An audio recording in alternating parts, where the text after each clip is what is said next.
Olá, está no ar o programa Jogo Limpo aqui na Imagem TV. Que alegria receber a sua audiência e a sua companhia. Seja muito bem-vindo. Hoje no programa nós vamos falar sobre um assunto muito sério e que tem estado aí muito na mídia nacional. A violência doméstica e familiar contra as mulheres. Casos recentes, como o da atriz Luísa Brunet, o estupro coletivo no Rio de Janeiro e tantos outros casos espalhados pelo país. Para conversar sobre esse assunto, nós vamos conversar com a subsecretária de Estado de Políticas para as Mulheres, Fernanda Braume, e também com a promotora de Justiça e coordenadora do NEVID, que é um núcleo de enfrentamento à violência doméstica e familiar contra as mulheres, doutora Cláudia Santos Garcia. Vamos conversar sobre como o Estado e o Ministério Público estão trabalhando para inibir e combater esse tipo de violência que tem sido tão frequente no nosso Estado e no Brasil. O programa Jogo Limpo já está no ar, não saia daí.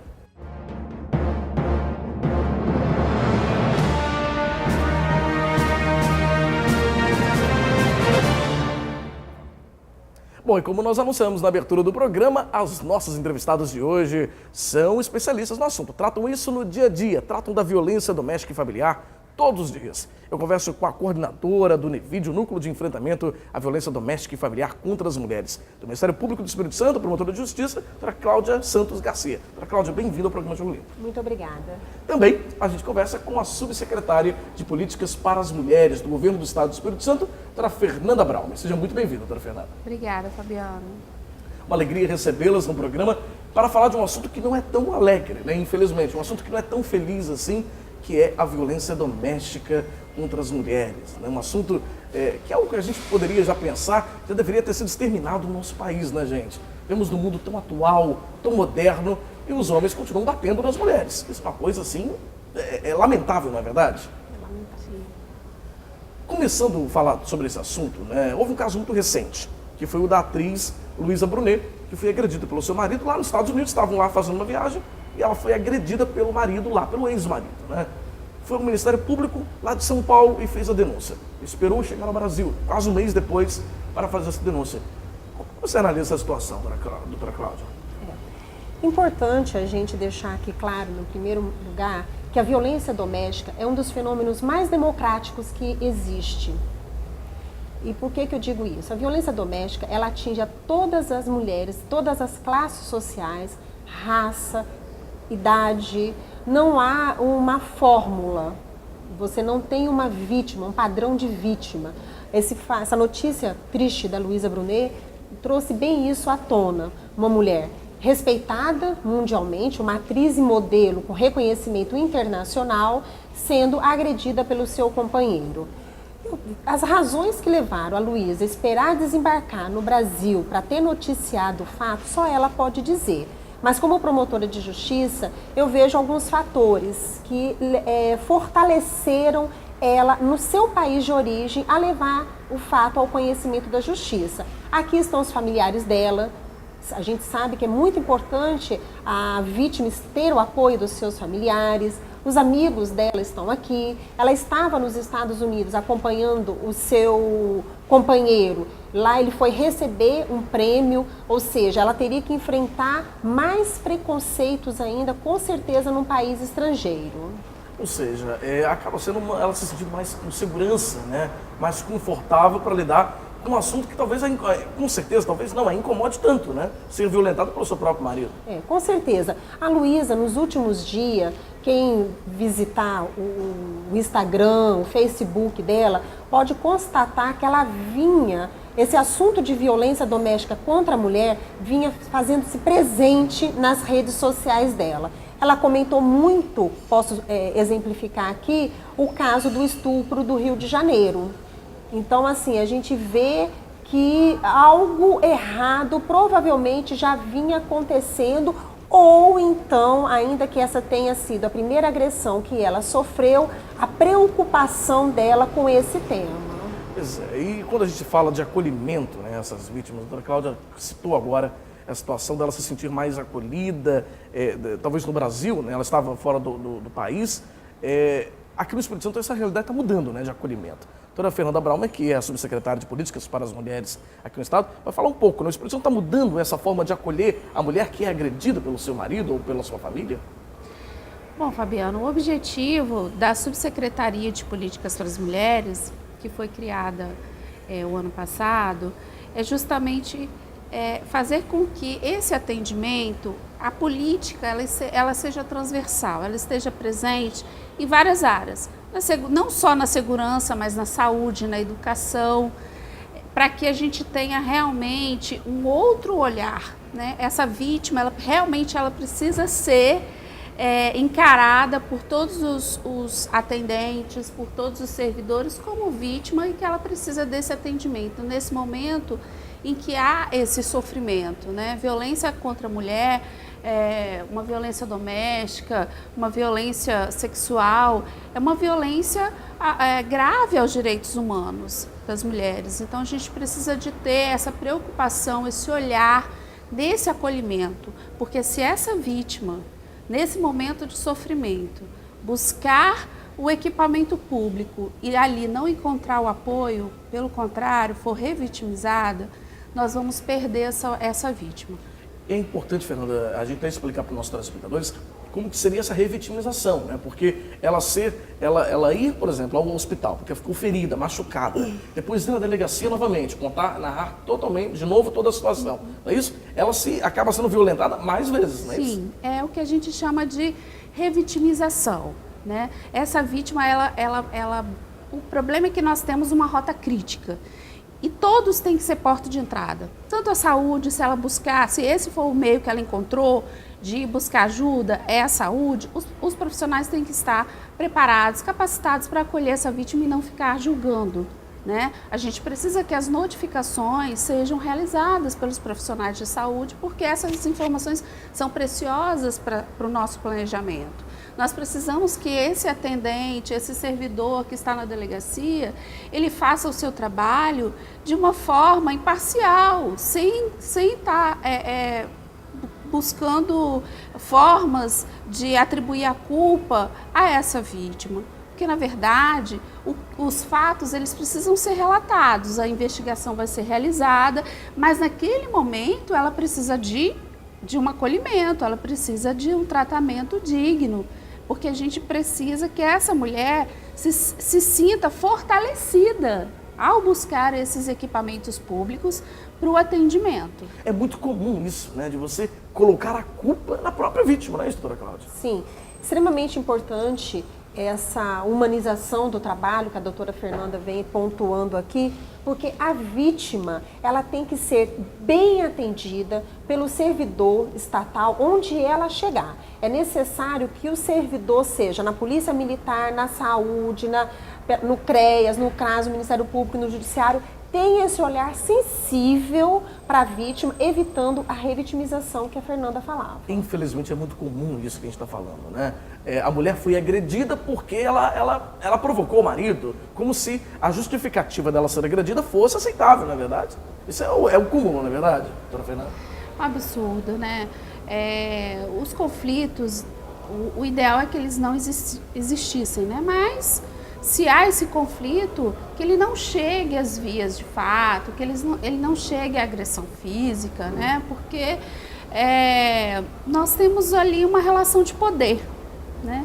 Esse patriarcalismo em que nós fomos criados, a nossa sociedade permite, ela é conivente com essas agressões.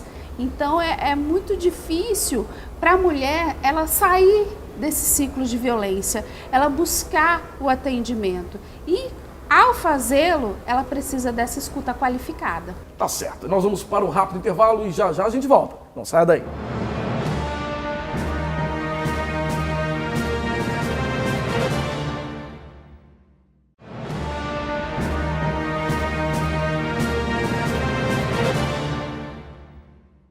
Nós estamos de volta com o programa Jogo Limpo, hoje recebendo a promotora de justiça, a coordenadora do NEVID, doutora Cláudia Santos Garcia, e também a subsecretária de Políticas Públicas para as Mulheres, doutora Fernanda Braumer. Um caso recente que também chocou o nosso país foi o estupro coletivo realizado lá no Rio de Janeiro, chocou tantas pessoas e todos nós, né? O Ministério Público também tem atuado nesse sentido de explicar à população que o estupro nada mais é do que o sexo sem consentimento. É isso, doutora Cláudia? A notícia desse lamentável crime que aconteceu no Rio de Janeiro reacendeu, na verdade, esse debate em nosso país. Então, quando a gente pensa em estupro, é muito importante deixar claro o que é o estupro. Primeiro, que, como você bem diz, é o sexo sem consentimento. O Código Penal, a nossa legislação nacional, ela traz que constranger alguém mediante grave ameaça, manter conjunção carnal ou ato libidinoso é estupro. O ato libidinoso é o sexo oral, o sexo anal. Além dessa normatização, o Código continua dizendo que manter relação sexual com uma vítima embriagada, com uma vítima dopada por medicamento ou substâncias entorpecentes, também é estupro, porque esse consentimento da vítima precisa ser pleno. A vítima precisa estar com a sua capacidade mental em plena atividade para dizer o sim. O sim tem que significar sim e o não, não. Vou exemplificar aqui. Muito se foi falado sobre essa moça, essa jovem moça do Rio de Janeiro.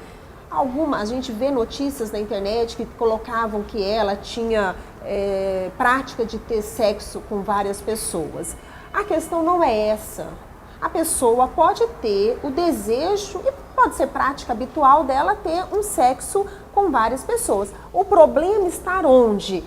A vítima estar embriagada, a vítima estar dopada, e no momento em que ela disse não, ela não tinha condições de ter dito, ou melhor dizendo, ela estava com a sua capacidade mental afetada, de modo que não tinha condições para dizer o não.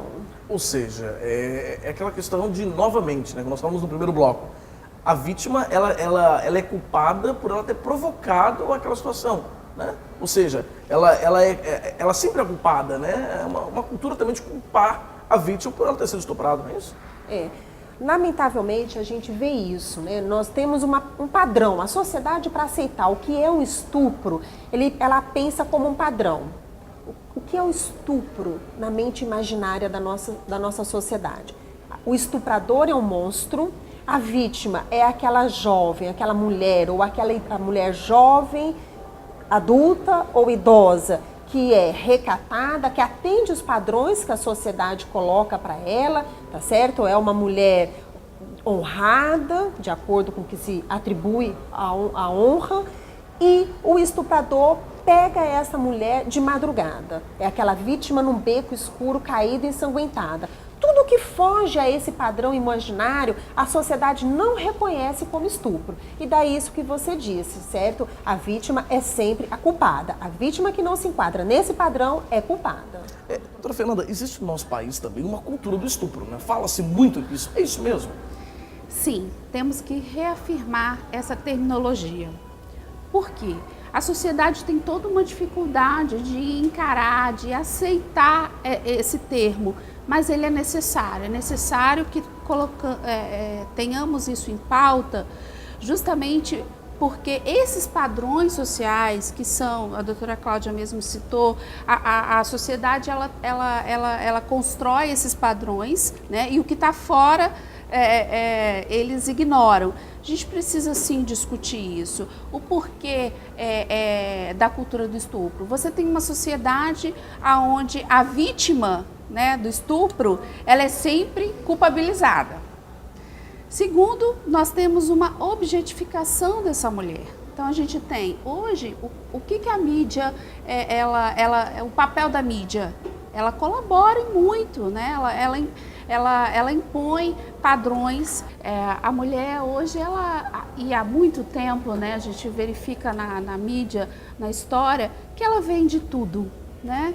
Ela vende a cerveja, ela vende o carro, ela é um objeto que pode ser consumido e descartado. Esse que é o problema, né? A gente tem toda essa construção social de mulher objeto, que ela não precisa ter a sua integridade física, não é visto como direitos humanos. É uma grave violação aos direitos humanos das mulheres, essa violência. Nós estamos num estado onde esse enfrentamento da violência contra a mulher é prioridade. Nós tivemos uma grande redução da violência contra a mulher no estado, em número de homicídios, e o objetivo é que possamos continuar nesse caminho. Essa situação até de quando a gente fala do Espírito Santo, né? Nós estamos em segundo lugar em todo o país em violência doméstica contra as mulheres. Né? Ficamos muito tempo em primeiro lugar e agora estamos em segundo, querendo ir para o último, não é isso, doutora Fernanda? Isso, o objetivo é qualquer tipo de número, né, para a gente vai ser sempre essa missão de estar indo buscar um local, uma vida tranquila para as nossas mulheres, que elas possam ser fortalecidas, para que elas possam denunciar, né? Isso é muito importante. A atitude da Luísa foi maravilhosa, porque ela é uma figura pública e ela expôs sua intimidade, porque isso existe em qualquer classe, a doutora Cláudia mesmo colocou aqui pra gente, isso ultrapassa qualquer classe social.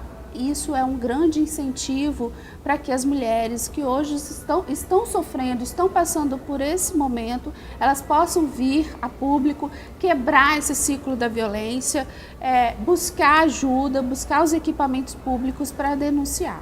Hoje uma mulher que é agredida, né, no nosso estado, eu faço a pergunta até para as nossas duas convidadas, nossas duas entrevistadas. O que ela deve fazer? Qual é o caminho que ela deve percorrer? Quem pode me responder? A mulher, na verdade, ela tem vários caminhos, Fabiano. Em geral, a porta de entrada da mulher no sistema é a polícia militar, a polícia civil. Porém, a mulher que não se sentir à vontade de ir até uma delegacia ou de chamar a polícia militar, ela pode ir ao Ministério Público, ela pode ir ao Judiciário, tá certo? Nós temos também os centros de referências de assistência social, que todos os municípios do estado do Espírito Santo ou tem o CREAS ou tem o CRAS, que é um local de atendimento e de recebimento dessa mulher. Ou ainda, qualquer pessoa que souber de uma mulher que está sendo vítima de violência doméstica, pode e deve telefonar para o 180, que é um número anônimo nacional, e o 181, que é um número também anônimo aqui do nosso estado. Tá certo. E a gente vai para mais um rápido intervalo e já a gente volta. Fica aí.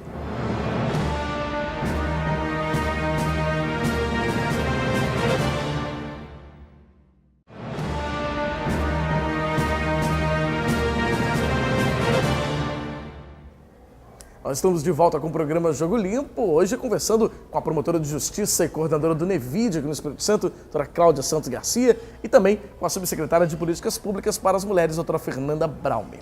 Doutora Fernanda, a gente falava até, e durante todo o programa a gente tem falado sobre violência doméstica contra as mulheres, né? Essa violência que acontece dentro de casa, dentro do teto da família, né? E a mulher é agredida ou violentada sexualmente. O Estado está mudando, a gente já comentou até sobre isso no programa de hoje, mas o Estado está mudando a forma de acolher essa mulher, não é isso? Humanizando mais esse atendimento? Sim, Fabiano, o objetivo da humanização, o nome do projeto é até esse, humanização do atendimento às vítimas de violência sexual. O crime de estupro é um crime de difícil elucidação. Essa questão probatória é importante, a denúncia da vítima também a gente verifica o quanto é um crime subnotificado, então nós não temos um grande número de denúncia e precisamos fazer com que essa vítima busque ajuda, faça a denúncia, para que esse agressor não fique impune. O objetivo do programa de humanização do atendimento às vítimas de violência sexual é justamente fazer com que essa vítima, ao buscar ou a delegacia ou o hospital, ela possa ter esse atendimento humanizado. Recentemente nós tivemos uma reunião com secretários de saúde e de segurança pública. Essa é uma das nossas missões, né, enquanto articuladora da política, é fazer com que tanto a saúde como a segurança pública possam estar articulados para atender, porque ambos já realizam esse serviço, no entanto, isoladamente. Com a proposta do projeto, nós buscamos que essa vítima, ao ir ao hospital referência, que é diferente, não é qualquer unidade de saúde, né?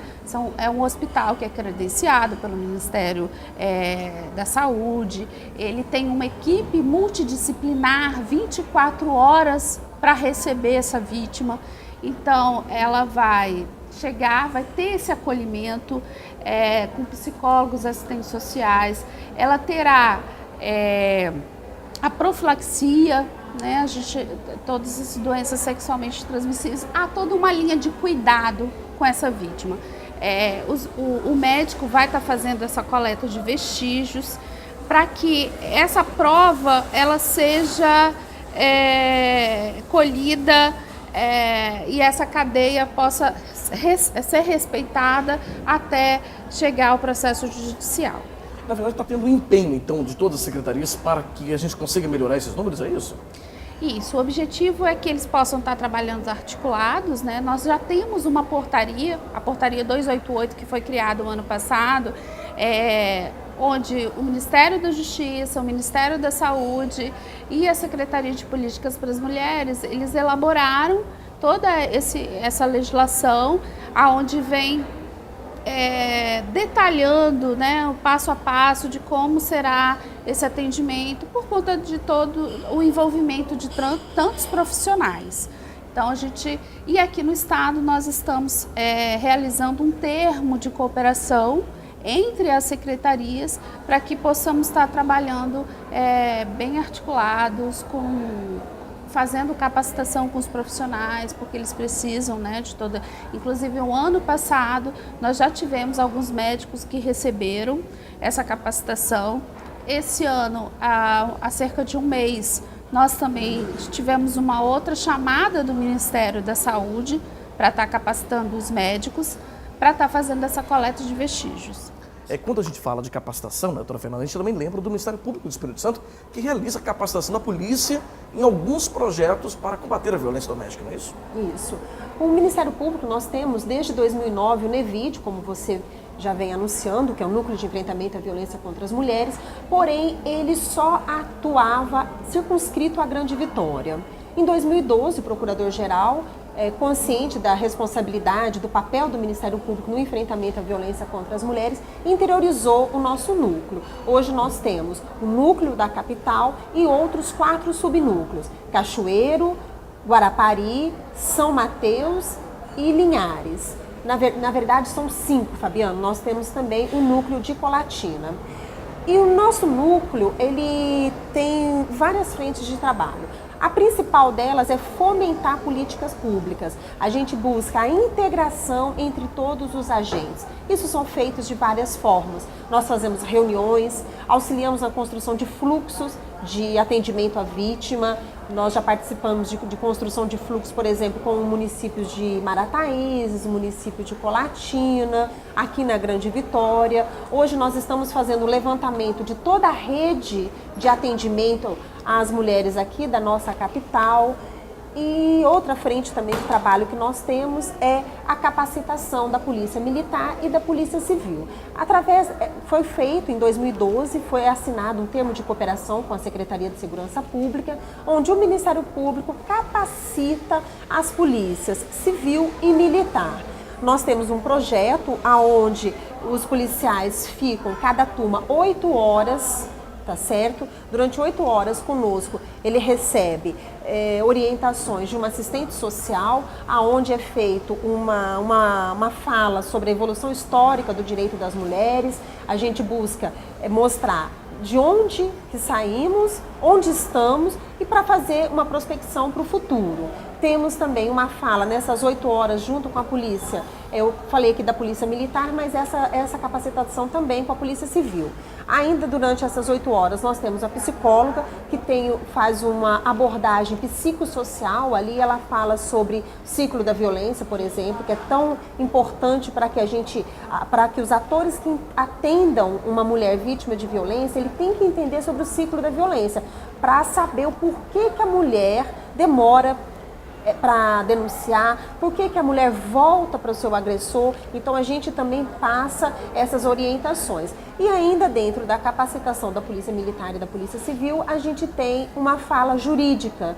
Uma vez que a mulher, em geral, ela chega através da Polícia Militar e da Polícia Civil, a gente entende que tem algumas questões jurídicas que estão sob a forma da Lei Maria da Penha, que os policiais precisam estar atentos. Ou seja, na verdade, é uma união de forças, né? Eu enxergo assim, de todos os poderes para poder inibir a violência doméstica e familiar, não é?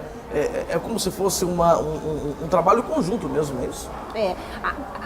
A própria Lei Maria da Penha, você começa a ler, a todo momento ela traz a palavra rede.